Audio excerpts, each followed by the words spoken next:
This is the simplest way to make the pizza. Every time when my son asked for a pizza, I was quite lazy to knead the dough, but this recipe will make your life easier. In a mixing bowl, add 1.5 cup of all-purpose flour or maida, then add 1/4 teaspoon of salt, then add 1 and 1/4 teaspoon of yeast. Into that add 2 teaspoon of honey. If honey is not available, then add sugar. Next add 1 teaspoon of olive oil or sunflower oil.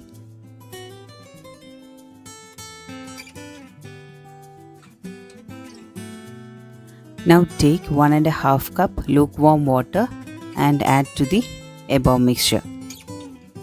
Now use a whisk or a spatula to mix everything. Keep mixing for a few more seconds and make sure there is no lumps remaining. Now clean the sides of the bowl and take a wet cloth and cover the bowl. Keep it aside till it is double in size. And that's it. Now we are done with the pizza base. Next we are going to make the filling for the pizza. Now take another bowl and start adding chicken, capsicum, sweet corn and onion. Chicken you can marinate with pepper powder, salt, turmeric powder, and you can either shallow fry or cook it.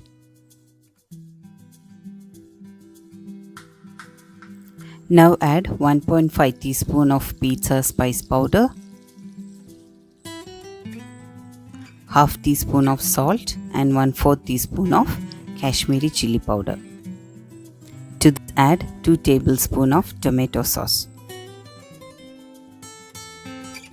Now give a good mix so that all the ingredients will be covered with all the spices. Keep it aside, and next we are going to do the cheesy white sauce. For this we need a saucepan and add 2 tablespoons of butter to it.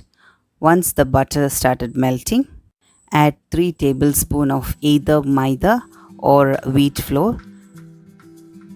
Here I am using maida, but I always prefer to do with wheat flour, which is much healthier option. Mix continuously, otherwise there will be a chances of burning the flour.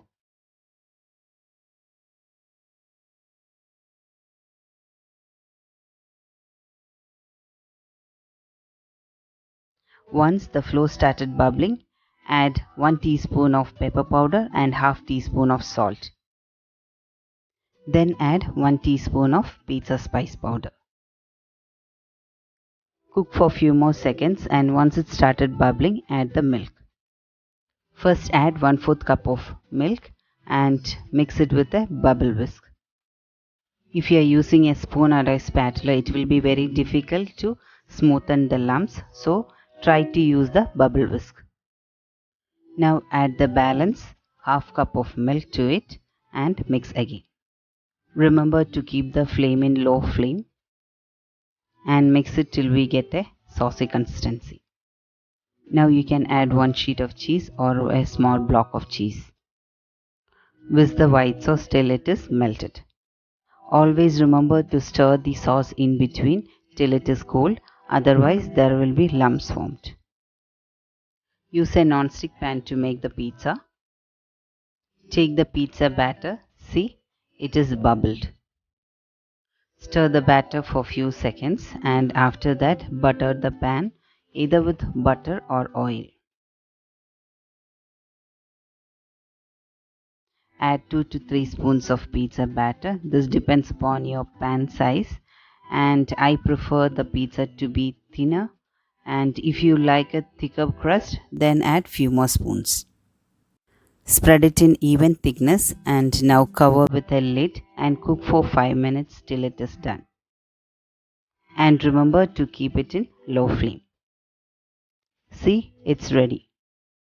Now flip the pizza crust to cook the other side. Now you can start adding the toppings. Now start adding the white sauce. You can add 2 to 3 tablespoons. If you want, you can add more. On top of this, you can either add tomato sauce or pizza sauce. Here I am adding 2 to 3 tablespoons of tomato sauce. Spread it even, and then you can add the vegetable and chicken mixture. And with this batter you will get 3 7-inch pizza base. Once you add all the vegetable and chicken topping, start adding the mozzarella cheese. If the mozzarella cheese is not available, add any kind of cheese.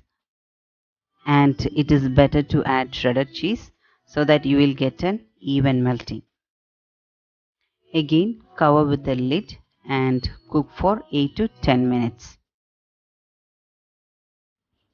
See, the cheese is melted beautifully and it is done. Now you can move to a serving plate.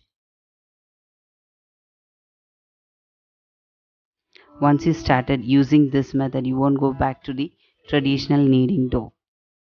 This is that easy and quick and very yummy. Now I am going to check whether it is cooked perfectly.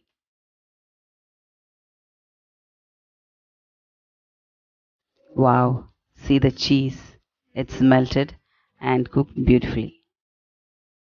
Now let me taste. Wow, it's so yum. Please try and you won't regret. If you like my video, please share, like and subscribe and also press the bell icon.